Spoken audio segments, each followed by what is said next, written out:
We're diving into some pretty heavy stuff today. I mean, everyone knows things are bad in Ukraine, but this Christmas Day attack by Russia, well, this one is really disturbing. To unpack it all, we've got a news report straight from the Kiev Independent. Plus, we'll be checking out a Reddit thread from Our World News to see how people are reacting.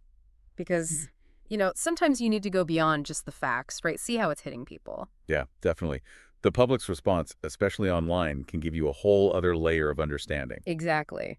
So we'll be looking at what happened, why it might have happened, and most importantly, what it all means. Right, because an event like this, it raises so many questions about the future of this conflict. All right, ready to dive in. Absolutely. Okay, so the Kiev Independent is reporting that Russia launched a massive attack. We're talking over 70 missiles and 100 drones. And they weren't just focused on one area either. These things hit cities all over Ukraine. Kharkiv, Dnipro, even Ivano-Frankivsk, which is way over in the west of the country. Wow, so really widespread attack. That's certainly sending a message. Yeah, and it's especially jarring because Kharkiv, which is right near the Russian border, they just put up holiday decorations for the first time since the full-scale invasion began back in 2022. Can you imagine finally feeling a bit of holiday spirit? And then this happens. It's just heartbreaking. It's hard not to see this as a deliberate attempt to crush their hope. Yeah. And it fits with Russia's overall strategy, right?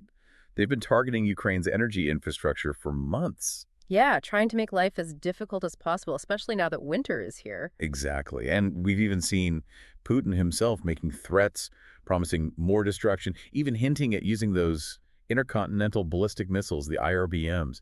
It's terrifying stuff. It really is. And it's easy to get caught up in the military strategy and the politics, but we can't forget about the human cost of this attack. Of course not. Behind every statistic, every headline, there are real people whose lives are being shattered. Exactly.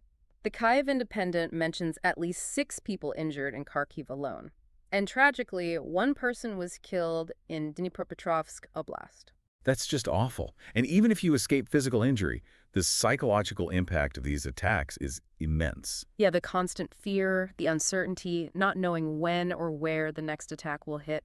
Plus, even in Kyiv Oblast, they're dealing with damage from falling drone debris, homes, businesses, all affected. It's a reminder that even in areas that aren't directly targeted, the threat is always present. Mm-hmm.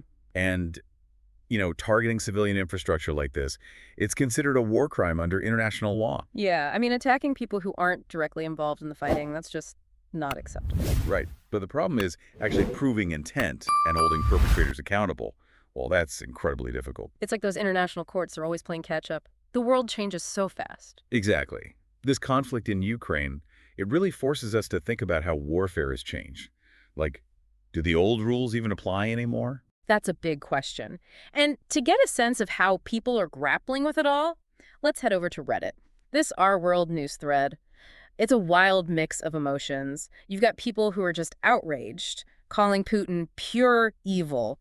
Yeah, I could see that. I mean, attacking on Christmas Day, it just adds another layer of outrage. Right. And then you've got this whole debate about Christmas truces, which I honestly didn't even know if that was a real thing or just something from movies. Well, there's definitely a historical precedent for truces, even during some of the most brutal wars. Really? Yeah. So, everyone just agrees to put down their weapons for a day? Is that how it works? It's not quite that simple, but yeah, there have been instances where both sides agreed to a temporary ceasefire. Huh, interesting. The most famous example is probably the Christmas truce of 1914 during World War I. Soldiers from both sides, they stopped fighting. They sang carols together, even played football in no man's land. It's pretty incredible. Yeah, I remember learning about that in school. It's like this glimmer of hope in the middle of all that darkness. It really is. But it's important to remember that these truces are the exception, not the rule. And in the case of Ukraine, well, this Christmas attack shows that we're dealing with someone who isn't interested in peace, not even for a day. Yeah, it's a sobering thought. So we've got this attack on Christmas Day, potentially aimed at breaking Ukraine's spirit. And on Reddit, people are trying to process it all, some with anger, some with confusion. It's a complex situation for sure.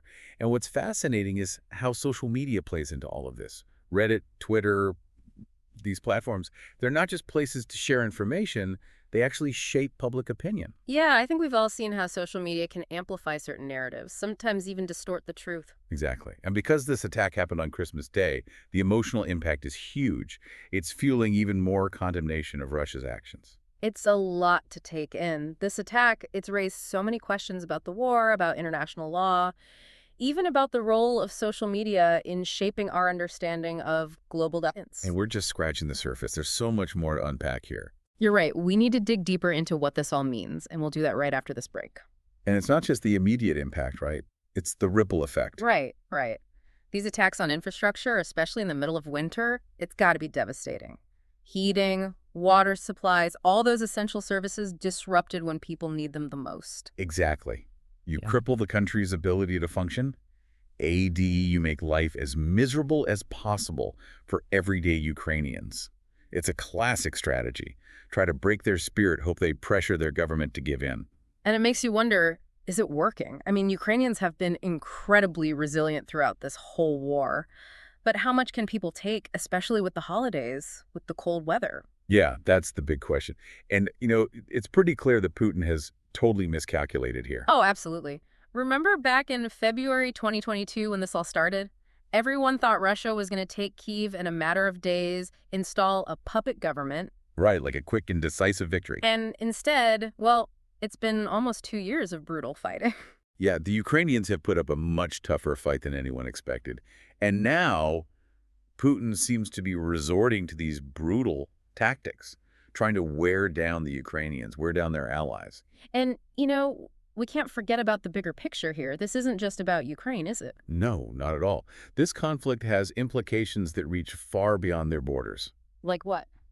Well, for one thing, it's a direct challenge to that whole post-Cold War order. The idea that countries can't just invade their neighbors. Right, that went out with the Berlin Wall, supposedly. Exactly. And it's also a test of NATO's unity. Can they hold together against this kind of aggression? And a reminder that, hey, authoritarianism is still a very real threat in the 21st century. Absolutely. This isn't some history lesson. This is happening right now. So it's not just about territory, right? It's about those fundamental principles like sovereignty, democracy, the rule of law. Those are the ideals that are at stake here. And how the world responds to this, well, that's going to have a lasting impact. Yeah, think about it. The sanctions on Russia, the military aid to Ukraine, the condemnations from international organizations, all of those actions, they send a message. They set a precedent. Because this, the conflict, it's really a pivotal moment. Absolutely. The outcome of this war, it's going to shape the geopolitical landscape for years to come. We've covered a lot, the facts of the attack, the strategic implications, how people are reacting. But before we wrap up, I want to circle back to something from that Reddit thread.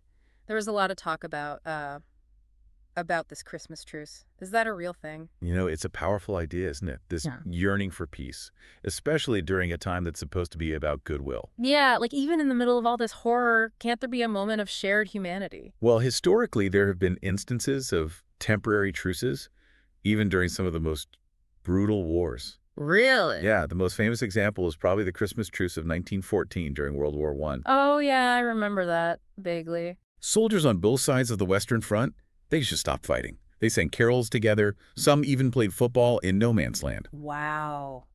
Hard to imagine something like that happening today. It's a reminder that even in the darkest of times, moments of humanity are possible. But also how fragile and fleeting they can be. The Christmas truce, it didn't last. Of course not. The pressures of war, the deep mistrust between the warring nations, it quickly brought an end to the fraternization. So there's no official agreement to stop fighting on Christmas? No, unfortunately not. And this attack on Ukraine, well, it just underscores that reality. It's a harsh reminder. We're dealing with someone who's determined to escalate the violence no matter what day it is. Exactly. International norms, appeals for peace, they don't seem to matter. Okay, so we've gone deep into this Christmas Day attack. The facts, the context, the reactions, the implications. But what does it all mean for the listener? Why should they care about this? Well, first and foremost, it underscores the brutality of this war. Attacking civilians on Christmas Day, it's a clear violation of international law. It shows a complete disregard for human life. Exactly. And it highlights just how vulnerable civilians are in wartime. They become targets, pawns in a larger game. Exactly. And this attack, it raises so many questions about what comes next. Right. What does this signal about Putin's strategy? How will Ukraine and its allies respond? Those are the questions we're going to explore next. So before the break, we were talking about how this attack raises so many questions. Like, what's Putin's endgame here? And what are the next steps for Ukraine and its allies? Right. It seems like the West has been trying to walk this really fine line, supporting Ukraine, but not doing anything that could be seen as direct NATO involvement. Yeah, it's a delicate balance for sure. They want to help Ukraine defend itself, but they also don't want to trigger a wider war with Russia. Nobody wants to see that. Right. And this Christmas Day attack, it just adds another layer of complexity to the situation. It puts even more pressure on those Western leaders. What can they do to deter Russia? How can they better protect Ukrainian civilians? Tough questions. No easy answers. I mean, we've seen sanctions, military aid, diplomatic condemnation, but is it enough? And are those actions even having the desired effect? It's hard to say. We're dealing with someone who seems determined to achieve his goals no matter the cost. And that cost, unfortunately, is being paid in Ukrainian lives. It's a heavy situation. So as we wrap up this deep dive, I think it's good to step back and think about the key takeaways. What should our listener really remember about this Christmas Day attack? Well, first off, it's a stark reminder of just how brutal this war is. Attacking civilians on Christmas Day, no less. It's a clear violation of international law. It's a blatant disregard for human life. It's shocking, even in the context of this conflict. Yeah, it's easy to get caught up in the geopolitics, the strategy, all that.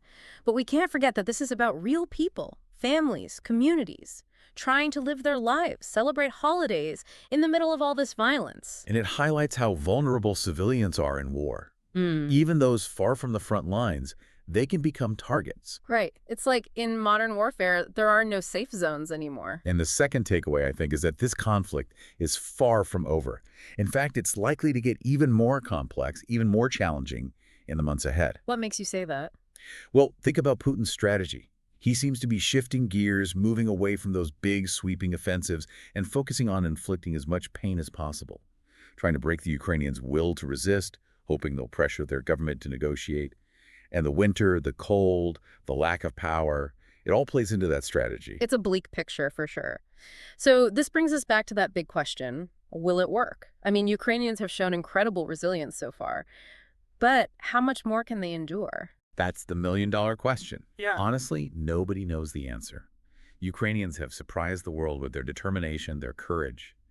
But this long, drawn-out war, the constant hardship, the psychological toll, it all takes its toll. So we're left with a lot of uncertainty, which is, I guess, the reality of war. It is, and I think it's important, as we all follow this conflict, to remember that, to stay informed, to think critically, to consider multiple perspectives, because the stakes here are incredibly high. Absolutely. The choices made in the coming months, they're going to have consequences for all of us, for Ukraine, for Europe, for the world. Exactly. And as we've seen with this Christmas Day attack, the situation can change in an instant.